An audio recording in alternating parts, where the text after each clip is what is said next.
fan-made content for this Premier League season. Bringing that real fan experience. Want to see some crazy? Wherever you are in the world, bringing you the latest opinions and fan reactions. Back again. Welcome to FanPark Live. Brand new shows every week. UFF are going hard this year, you know. So make sure you lock in. Tell them, Reggie, come on!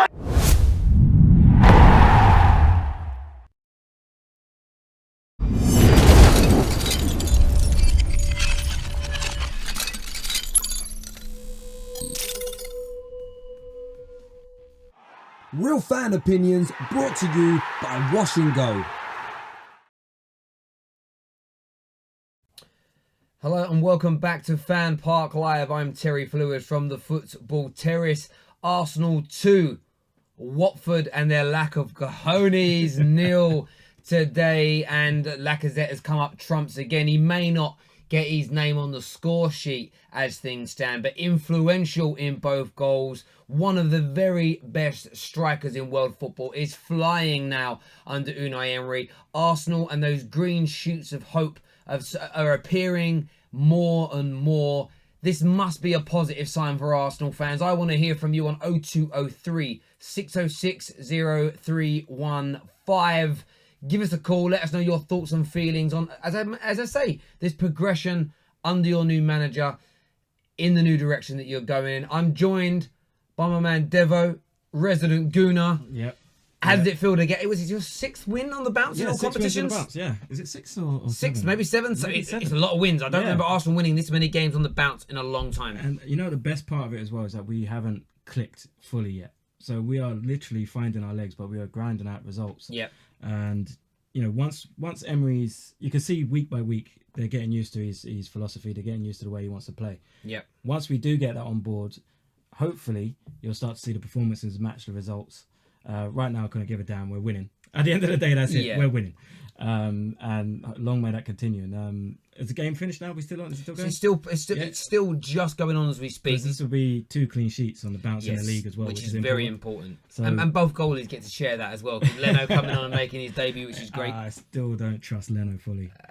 He's a bit flappy for me. I mean, look, the game, as you mentioned, Watford were in this. Watford have started the season well. It's gone a little bit off the boil, but if you look at the breakdown of things, Arsenal dominated the ball, but with nearly 64% of it. They've had 8 shots on goal, 2 on target. Watford, for the 36% of the ball they have had, they've had 13 attempts, 4 on target. Success probably with their best opportunity to make it 1-0. They did, and so there are still some areas in which that Arsenal fans should feel concerned about, and there's still some areas to critique and say could improve. Where is it for you? I think Emery's got people working hard now. Mm-hmm. There are people working hard in an Arsenal shirt, which I haven't seen for a while. That's a good area of success. What's the next stage for you as an Arsenal fan that you want to see improve? I think we need to get Ozil. It doesn't work. Ozil, Ramsey, and Aubameyang. They're out of position. Yep. So we're playing players out of position. I think with the firepower we have, we should be well. I mean, we are scoring goals, but we're not controlling games. Mm-hmm. I think that's where, if we can't play like this week in, week out, because teams will punish us. You see, Watford should have scored last week. Everton could have been 3-0 up in the first half. I think we need to start controlling games a little bit more, and we need to be because even today, we run out 2-0 winners. It could have been completely different, and we looked a bit nervous for a long period in the second half. At the back, we looked a bit nervous. So I think these little things we need to tweak, and that will come gradually as the players get used to his system. Look, I couldn't agree more, and I've said from day one with Unai Emery coming in, this is about Arsenal rebuilding.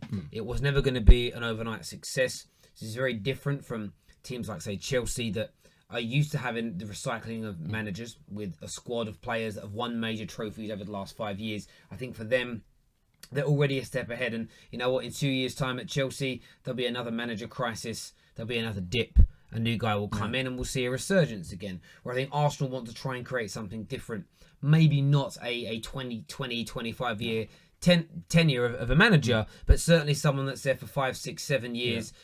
Which even in the sort of the sort of 90s era of football, 6 to 7 years was considered long term. Just our managers of Wenger and Fergie very much broke the mould in that. So I think we've got our first caller. Who do you say it is? from the United States. We have a caller from the United States who's going to now come on the air and give his view and opinions. Hello, welcome to FanPark Live. What's your name? Yeah, my name is Ben. I'm calling from United States. Okay, whereabouts in the States, Ben? New York. Fantastic. I'm going New York next week. Okay. Yeah. I'm just listening to your program that you are doing concern about the Manchester and Mourinho and the players and the board and etc. The whole issue that I just want to contribute is that we are in the world that these players, they want to go get their own way. They don't want to listen to the instructions. They don't want to listen to the correction. Now, the point here is that Manchester has a good manager. But the player has to understand that they are paying for them to perform well for the club. Not only for manager, they have to perform because they are paying for. So all what the players are doing in the field is just shameful that they are just trying to do. And then many people are backing these players more than the coach. There is nothing that the coach can do because these boys, they already have the money and the contract can never be denied. So they have their own way to perform. Whether they will perform, whether they will not perform, they don't care because of the contract. Do you think Do you think that Jose should fine them because of the money? Listen, because of the money that they have, they don't want to listen to the coach. So he should fine them if they don't do what he wants. He should fine them 2 weeks' wages. Exactly. They have to fire them or they stop paying them. They change. Listen, really appreciate your call. Thank you. I didn't know we were going to take calls on Man United. I think that maybe it's a time delay. Maybe. The anger about Man United losing today is stemmed over into let us have our moment. We're winning right now. Interestingly on this, though, I think this applies to Unai Emery. Here's a quote. Read this quote. Yeah. If a coach has no control, he will not last. You have to achieve a position of comprehensive control. Players must recognise that as the manager, you have this status. Before I came to United, I told myself I wasn't going to allow anyone to be stronger than I was. That is vital. Sir Alex Ferguson's, that's the first point. If you read Sir Alex Ferguson's blueprint on leadership, it's about that. And when I look at Unai Emery, I see a man who is starting to make Ozil work harder.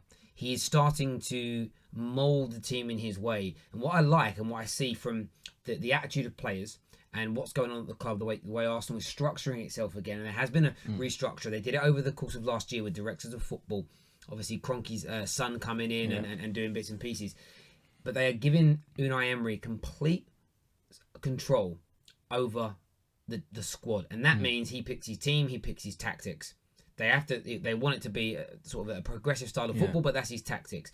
Equally, I would believe they're going to go after who they can afford, but the manager gets to pick the players. The manager will get to sell who he wants. He gets to drop who he wants. And if any of these players throw their toys out there, Pram, I think Arsenal Football Club will give Unai Emery the last say on how they are managed. And I think, going back to that quote from Sir Alex, that's what managers need, especially at elite level clubs, to be successful.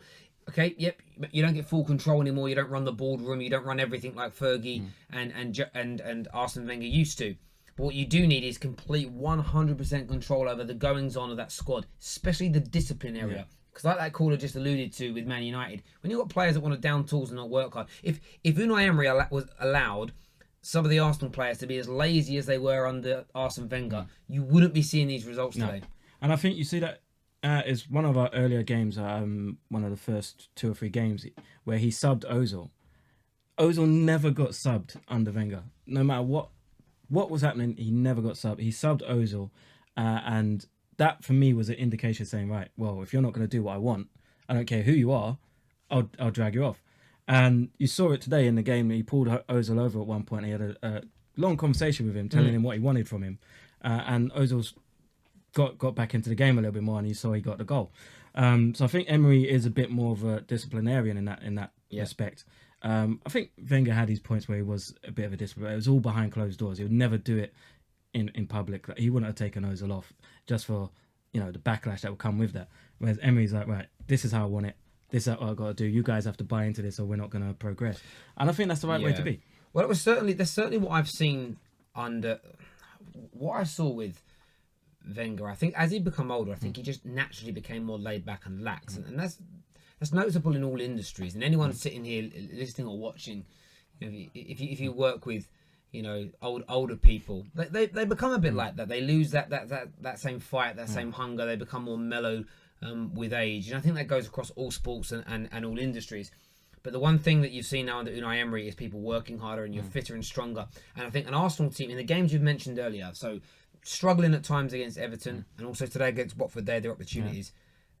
Arsenal under Wenger, not only did they lack the heart and desire I saw today, there's also a lack of fitness. So scoring 2 goals once you get near the 80th minutes, I don't know if that would have been possible in a game as frantic as that. But because the players are fitter and stronger now, the mindset works longer, and we get results. We've got an Arsenal fan on the line that we're going to have a little chit-chat with now. Hello, welcome to FanPark Live. What's your name? My name's Bryn. Bryn? Yeah. Hello, Bryn. How you doing, Bryn? We understand you're a Gooner, is that right? I am a Gooner indeed, yeah. Good. Good, man. What's your thoughts after another victory and another clean sheet for Arsenal today?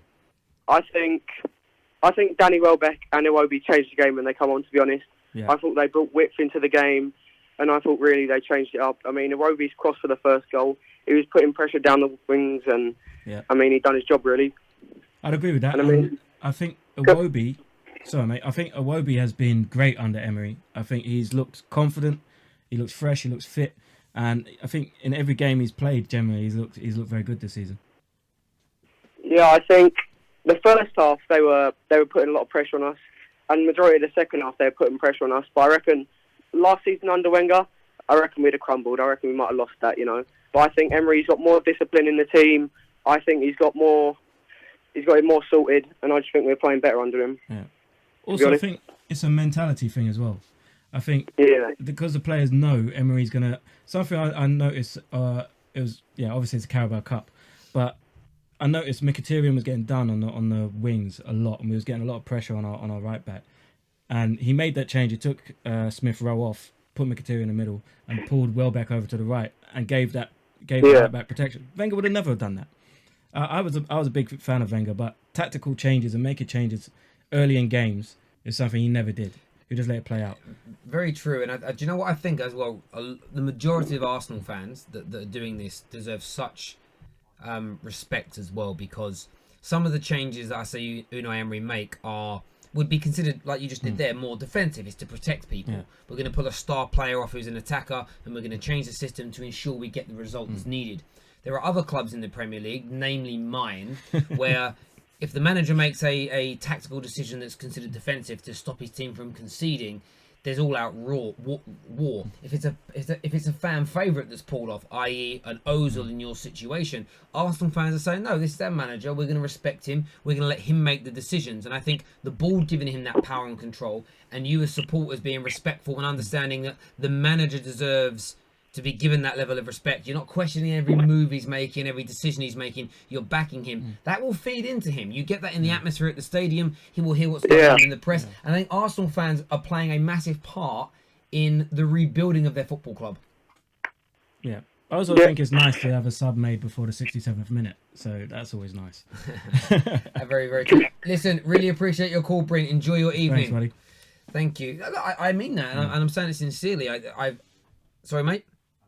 Yeah, cool. We've got another Arsenal fan coming on the line. Let's get him on the air. I'm loving this. Hello, welcome to FanPark Live. What's your name? It's Simra Shafir. My name's Simra Shafir. How you doing? What do you want to say? I want to say that we played really well today. Yep. Absolutely. I mean, how, for you, the progression under Unai Emery is getting better. There's clean sheets. You're winning, is it 6 or 7 games on the bounce you have won? What has been the biggest change that your new manager has injected into Arsenal Football Club? I think it's the way we play a different style. We do like we play high pressing, and the team they want to win it more, and also we got our strikers have been. They've been what? They've been very good. Your strikers, I think. Lacazette Yeah, the man is firing again. He did miss a sitter today, though. He did. But again, it's you've got to take that caller there for whatever reason he hung up. Bless him. I think he got a little nervous. We were talking about Wayne Gretzky earlier, legendary ice hockey player. He said you miss 100% of the shots you don't take. Yeah. And Lacazette, he had that shot and he missed, but didn't stop him. Yeah. Again, a difference under Unai Emery. The players, their heads stay up. Yeah. The confidence remains. They don't shrink into their shells. You know why? Because the atmosphere in that stadium's different. Yeah. The atmosphere with the fans is different. I remember watching football, like Sunday League football, and there's this lad that played up front, and he was a great striker. But when he missed a chance, all I ever used to shout to him from the sidelines or on the pitch if I was playing was just keep your chin up, keep your chin up. He missed 3 or 4 sitters one game, and 3 or 4 people in the team were like screaming at him, calling him names. And I'm just like, no, just tell him he's going to score in a minute. Keep encouraging him. Tell him to keep his chin up. Bang, he scores. And for me, that's what Arsenal fans are doing wonderfully well this year. They are encouraging Lacazette, Aubameyang, Ozil, as opposed to jumping straight on their backs. And why? Because that toxic atmosphere has been removed. Precisely, yeah. I mean, that is a massive difference as well. There's a lot of positivity around the club. This whole Ramsey situation does, kind of feed a little bit of negativity into that. But I think Ramsey played today. He didn't play great. But when he came off, the fans clapped him and everything like that. And I think that will make a difference for him because there's a bit of question: will people cheer him? Will they boo him because of this situation? Well, look, Ramsey's not doing anything wrong. Ramsey, he's got a market value, and this is what he can get paid elsewhere. This is what he thinks his value is in the market. Arsenal are making a decision that they're not going to pay that amount of money. I think one thing that hasn't changed since Wenger's gone is with all due respect, the lack of spending. I don't know whether over the course, maybe Arsenal are going to do a bit of a Liverpool. Maybe it's going to be moderate spending for 2 or 3 years whilst the squad and the ethos and the philosophy is being built. And once things have really clicked into gear, maybe then we'll go big and buy 2 or 3 superstars. But that's maybe not. Under Kroenke. But what I would say to Arsenal fans is that, look, if you play football as you did today and you increase this quality by, say, 15-20%, you're in and around title races, top 4s, doing well in cup competitions. Would that be enough? For me, this season, if we got into top 4, I think it would be a great season. I think we were miles behind last season. If you look at the other teams, if you look at Chelsea or you look at Liverpool and City, who are clear, but I think Chelsea and, unfortunately, I hate to say this, Tottenham probably have a little bit more than we do to go the full season and pick up those points. We've started off very well. We started off very, very well. Can we keep this up throughout the whole season? We'll have to wait and see. But I think come January, we won't be bringing in many players.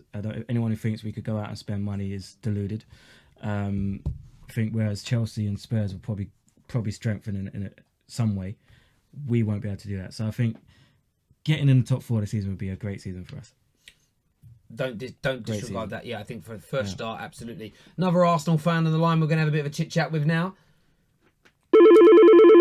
Hello, welcome to FanPark Live. What's your name?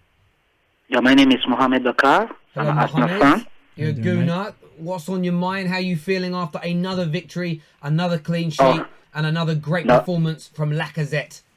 Well, listen to me, I don't have to say much, Trust me, the happiness in me at the moment is just too much. We got like a manager that got a mindset of winning. Yeah. Changing the football, and doing it in the way that at least it will make the fan be happy, because football is all about the fan, is it? The last season we were like having too much of stress. Each time, we go to the stadium where we get humiliated for no good reason, But with this new manager now, you can see he has the potential of winning. All what he's doing there is to win. He has a plan B and plan A. When plan A fails, then plan B. They get these strong people in the bench, And you know what's so important about having a plan B? When you don't have a squad that's on par with Manchester City, with Barcelona, Bayern Munich, when you're not one of the elite 4 or 5 squads in the world, you need to have a different methodology to break teams down. If there's a part of your system that's being ripped open, as Devo mentioned earlier, down the right-hand side. You make a defensive or a structural change to counteract that. And Unai Emery does that wonderfully well. And I think with Arsenal's squad, with the players, and with the players that you have out there, I think it's very, very important to have a manager like that at Arsenal Football Club. Definitely. And I think, as the caller before said, the introduction of Iwobi and Welbeck changed the game. So we had when he took off Aubameyang, I was a bit like, whoa, this is one of the best strikers in the world. Surely just move him inside and bring someone. But obviously that's why he's paid all the big bucks. He knows what he's doing, and that change actually effectively won us the game. So I'm liking what Emery was doing. When he was announced, I wasn't best pleased. I think he's not the best defensive coach, and I felt that's where he really needed to improve. I'm still not 100% on Mustafi. I've got to say, I think he was poor today. One player I do want to shout out is someone who I've given so much stick, and that's Xhaka. Xhaka was very good today. Only made one mistake, but he was very good. His distribution was great. So I've got to applaud him. I can't just always have a go at him when he plays well. I'll say he's played well. Absolutely. If somebody says here on AFTV, this is Jack Spade, who says, how does anyone know that we won't buy in January? Is he in the board meetings? And look, I think that the one thing... It's plain to see. I mean, we can't afford to give Ramsey his money because Emery thinks that money can be distributed elsewhere in recruitment. Reportedly, Ramsey's asking for 200,000. So if we can't give Ramsey 200,000 and we're looking to put that elsewhere, it means we're probably only going to sign someone if we sell Ramsey. We don't have the money. I don't have the money of even Liverpool or City or Chelsea. Well, I think what he needs to do is deliver that top four. If you get back in the top four to start with and you're in Champions League, that's an extra 40-50 million pound per year. I'm sure that some of Arsenal's sponsorship deals are similar to that. By the way, thank you very much for your call. I think some of the sponsorship deals that Arsenal have will be very similar to that of many other elite teams, where I remember reading about Man United's Adidas deal, and it was 700 million over 8 years or something.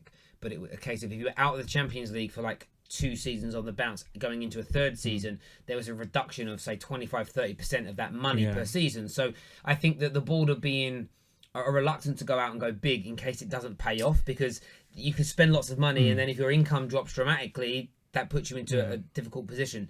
But I still think Arsenal, though, when you go through that team, you've got Aubameyang, Lacazette, Ozil, Mkhitaryan, Welbeck and Iwobi on the fringes of that. You have a good enough side, and do you know what? Go back and do it in a different way. Go out and find the likes of, if you can, over the next 2 years, if you can find 3 or 4 Torreiras. I don't literally mean positions like him, but people of that ilk that can come in, and then the likes of the elder statesmen you've gone out and bought on cheap. There are other ways of doing it. You just need to have the right scouting system in place, which you appear to have. Another Arsenal fan coming through on the lines now. Remember, the number is 0203 606 0315. Hello, welcome to FanPark Live. What's your name? He's gone. He's gone. He bottled it. Is that quick? Yeah, that's all he had to say. I've actually had the first comment of the day on AFTV saying DT got arrested. Jeez. There we go. Oh, I'm sure that affected the result of the game. Yeah, that's it. I'm sure the players would have been there. Another Arsenal fan coming through now. Another Arsenal fan on the way through. Hello, welcome to FanPark Live. What's your name? Jim. Sorry, what's your name? Jim. Jim. How you doing, Jim? How you doing? You good? Yeah, I'm good. I want to talk about, I think, you know what? I'm so happy with Ozil now, because every game this season he's played, I can say he gave a 6 out of 10 performance. Not because he's played good necessarily, but he's given 100% every single game. I see him tracking back, putting in tackles. Emery has done something on him because he is working so hard now for the team. Yeah, it's funny you say that, because whenever you look at Ozil's, the amount of ground he covers per game, he's usually in the top 5. He covers a lot of ground, but because of his style, he doesn't seem like he's doing much. But he does get around the pitch. I agree with you, because last season, I remember, I looked at it up defensively, and it was getting like 1.3 tackles and interceptions throughout the whole of last season on the Premier League. And then Welbeck, who people say is hard working, works hard and everything, he was only getting 1 tackle and interception per game. So it was a bit strange that Ozil had more defensive up than someone like Welbeck. Yeah, do you know what it comes? I think the thing with stats is one that they give you factual information. You also have to remember it depends. I don't understand how some stats are actually worded, like, you know, tackles per game as an example. I remember watching a game once and I saw, I think it was Mustafi, like, win the ball off somebody in what I would consider, because I don't always, a tackle for me isn't just a sliding tackle. I saw him win the ball back off somebody, say 6 times, and it said he only had 2 successful tackles. So I'm like, I don't even know what defines a successful tackle. But on the Ozil thing, no doubt about it, the biggest issue that Ozil has is that he has in his history disappeared in major games. But the problem that then does, it creates this need for confirmation bias from people. So if you have an issue with Ozil, you look for every mistake. And example I always give, I used to live with a guy, a house share with some mates, and he hated Michael Carrick. He wasn't even a Man United fan, but he hated Michael Carrick. And I was watching a game with him once, and it was actually Man United versus Arsenal. And we got to about 80 minutes in, and Carrick was having a really good game. The guy didn't mention Carrick once. And about the 82nd minute, United were about 2-0 up. Carrick misplaced a pass. And the guy was like, there you go. I told you how rubbish he was. And he waited the whole game for that one mistake to focus. And I think Ozil is subjected to that. People look for the 2 or 3 errors in a game, and that's all they focus on, rather than looking at the entirety of the picture. So I do think he's very unfortunate in that way. Yeah, I think another thing which Emery's changed, like, he's not scared to take people off. Like, he took Aubameyang off 75th minute. He does, like, with Wenger, you could, before the game started, you could tell which 3 people were going to come off. He would usually take off the striker, the centre mid, and one of the wingers. You could just tell, you know what he's going to do. With Emery, he reacts to situations in the game. So if West Ham, just say, for example, West Ham are dominating us down the flanks, you put on someone who works harder, like a Welbeck. And that's what I like about Emery as well, proactive. Yeah, I 100% agree with that. He is, 100%. Mate. Appreciate that call, mate. Thank you very, very much. And look, all these positive things you're saying are very early stages. This, for me, is a 24-month project. He's 6 or 7 weeks into this, and there's great moments. And all I keep saying, I've said it from the start of the season to Arsenal fans, is I implore them, if you have a few sticky moments, stay with the manager. Don't suddenly, you know, if there's a little bit of a mob gathering, I don't like it, don't join that mob rule, because mob rule is very addictive. And we see that happening at the moment with a particular club in England. People are jumping on the bandwagon, and there is a sense of, and Arsenal fans will remember what it was like when Wenger was there. Once you joined that mob rule and you got on the Wenger out brigade and you took out all your frustrations, you know as well as I do that you're actually taking out your frustrations, whether it be from your relationship, whether it's a hard week at work, whether it's from, whatever's going on in your life. You use football as a way to channel that aggression and that anger out. And I think actually it makes you feel better in the short term, so you become a little bit addicted to it. But I think for your club to become successful again, which should give you joy. You know, I was saying earlier, I was suffering from football depression. I'm actually suffering from sport depression at the minute. Like, in major finals, like, people I want to win, Serena Williams loses. Boxing last night, George Groves gets banged out. My football club can't win a game. Like, at the moment, there's everything. Even in one of my favourite TV shows, my favourite character got killed. And I'm like, what's going on? Mick Carter's gone to prison in EastEnders. It is all falling apart in my life, but I'm not going to allow myself to fall down that slippery road of ranting and going crazy, because it actually doesn't help anyone. We've got another Arsenal fan to speak to. We're going to get him on the air. Hello, welcome to FanPark Live. What's your name? It's Will. Hello, Will. How you doing, mate? I'm good. How are you, man? I'm very, very well, thank you. What's on your mind after another fantastic victory for Arsenal? Yeah, it's all good. I just think it was interesting what you said about Ozil, players that maybe if he goes missing in games, etc. But I think people don't really cut him a lot of slack, because in certain situations, if there's top players in top teams like, say, City, and one of their playmakers doesn't have a good game, I feel like the rest of their team is able to dig them out, and it's not really noticed as much. But with Arsenal, Ozil is a top player, but in games where he's maybe not performing, and people know what his game is based on, it's more so passing with runners, etc. So in a situation where our players aren't deciding to run, because in certain games we don't really play, our wide men don't get forward, etc., or make the right runs, he's going to be essentially trapped, and he won't be able to play his game. So it's not necessarily him going missing, but it's our other players not being able to dig Ozil out and give him a chance to show what he can do. He's not going to dribble past anyone. He's not big enough. He's not strong enough. He's not quick enough to do that. But the game that he does rely on is with runners and with players doing what they're supposed to do in a system that suits him. Yeah. And we just haven't had that, I guess. I agree with that. Like, I'll be critical of Ozil when he doesn't do his individual job in games, but I think a lot of football fans forget that they are watching football and it's not tennis or boxing or UFC where it's a singular sport. You know, if a boxer goes in, messes up, makes mistakes, and gets sparked out cold, that is his fault. In football, as you say, sometimes it's the runners, sometimes it's the people finishing. I remember. Take it away from Arsenal to give it some context. Paul Pogba's first season at United, I think he had like 3 or 4 assists.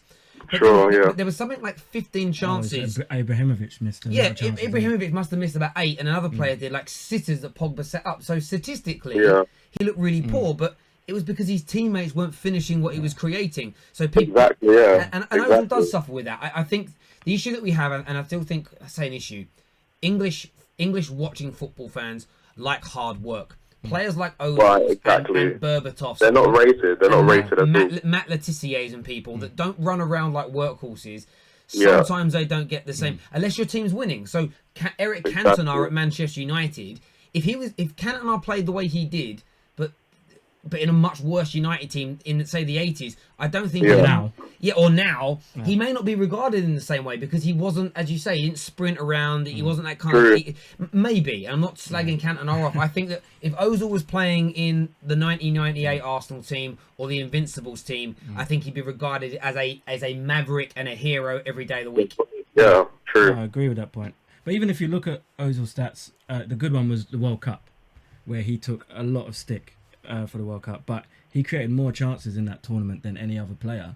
And exactly, and it was the same in that season when Giroud missed so many chances for us as well. Yeah. And he created so many, put balls on a plate for him to finish, and he didn't break the assist record. And because the stat lovers didn't see all of the assists chalked up, they still assume that he's not one of the best creators in the game, which I think is false. But he is. But I agree with what you're saying. I think this season and under Emery, we will see a lot more, a lot more good games from Ozil, because I think once we get used to the system, the movement that he has around him and the likes of Aubameyang, Lacazette, and the key is dropping Ramsey. Ramsey needs to be dropped. I think because Ozil needs to play in the centre. Ramsey cannot play with Ozil in this system. Well, it will not work. They need to drop him. We'll have that answer. Yeah, he might. Yeah, you'll probably go in January. Listen, appreciate that call, mate. Very well put. Thank you. But he does raise a good point. I don't think in this system Ozil and Ramsey can coexist.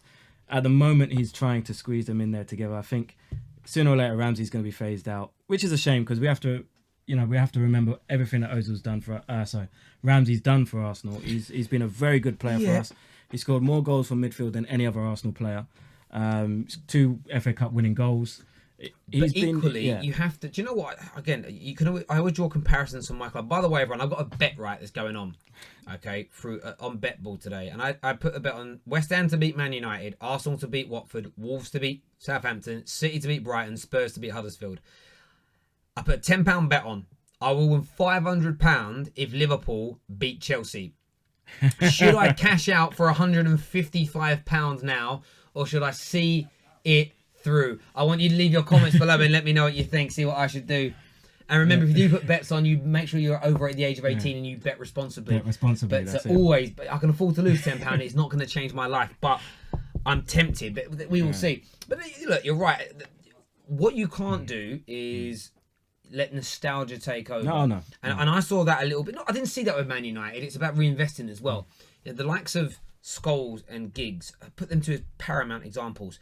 Although they were still effective in their mid to late 30s, they should have been put out to pasture and new players blooded through well before then. I think we let Rio and Vidic go on too long at the club before bringing in somebody to replace them. And I think that's what you don't want to do with Ramsey. He's still effective now, but if you bring somebody in to replace him now, it's better than paying loads of money. And then like Man United did with Rooney.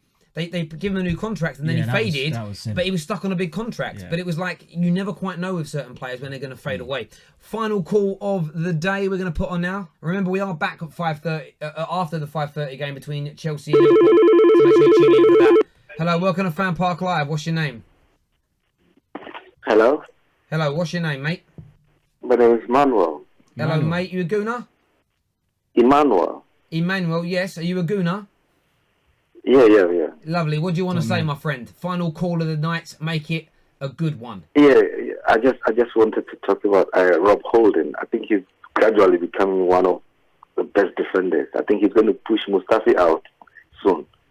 And I think Torreira needs to be talked to about the yellow cards. It's getting too many because we might need him when we meeting the big clubs, and on that time he could be on yellow cards and wouldn't play.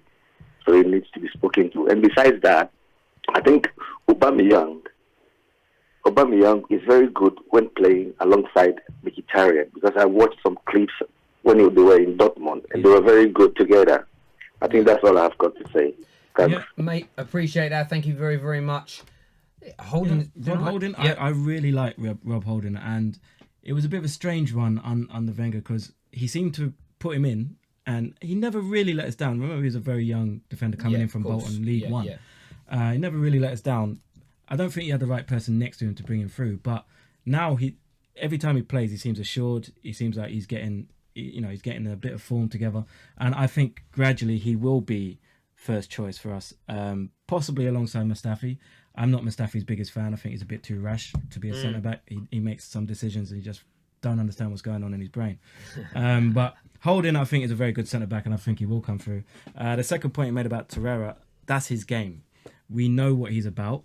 He will pick up yellow cards because that's his job in the middle of the park, to put his foot in. Yeah, of course. Maybe he needs to work on his timing, but that will come. He's just getting used to the pace of the game. And I can't remember the last point he made there. But Aubameyang, Mkhitaryan. I think Aubameyang is not a winger. He's being fit in there. I would like to see Aubameyang and Lacazette together up front. But got to work out a system the system that Emery plays doesn't suit that. No. So, but maybe if you want to raise some funds, maybe one of them goes. No way. We've got two of the best strikers in the league. You never know. Listen, thank you all for tuning in. As always, please smash that like button, whichever platform you are watching on. Really appreciate you tuning in. After Chelsea versus Liverpool, we will be back live on the air on the UFF channel, my channel, the Football Terrace, 100% Chelsea as well. So make sure you are tuning in. And I've got Football Banter Show as well. We're on the Football Banter Show as well. So tune into one of those platforms or via the UFF app, which is available in the description below. Take care of yourselves. God bless, and we'll see you soon. Bye-bye. Real Fan Opinions brought to you by Wash and Go.